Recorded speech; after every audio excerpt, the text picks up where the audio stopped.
அதிமுகவின் இரட்டை இலை சின்னத்தை பெற லஞ்சம் பேரம் பேசிய வழக்கில் சிறையில் உள்ள டிடிவி தினகரனின் குரலை சோதனை செய்ய அனுமதி கோரி டெல்லி போலீசார் நீதிமன்றத்தில் மனு தாக்கல் செய்துள்ளனர்.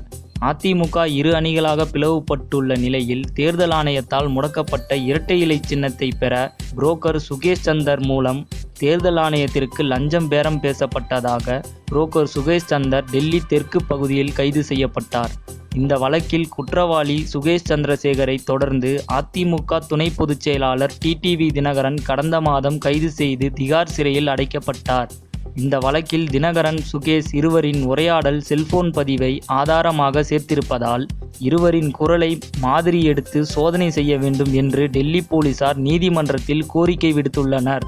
இந்த வழக்கு விசாரணைக்கு வந்தபோது டிடிவி தினகரன், சுகேஷ் இருவரும் நீதிமன்றத்தில் ஆஜர்படுத்தப்பட்டனர்.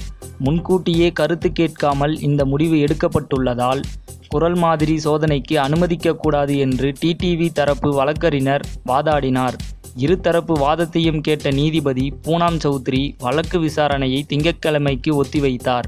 இரட்டை இலை லஞ்ச புகாரில் சுகேஷின் நீதிமன்ற காவல் நாளையுடனும் டிடிவி தினகரனின் நீதிமன்ற காவல் திங்கட்கிழமையுடனும் முடியும் நிலையில் இந்த மனு தாக்கல் செய்யப்பட்டுள்ளது என்பது குறிப்பிடத்தக்கது. சினிமா மற்றும் அரசியல் செய்திகளை உடனுக்குடன் தெரிந்து கொள்ள subscribe to today cinema. Today cinema நேயர்களுக்கு நன்றி, வணக்கம். Please subscribe to today cinema.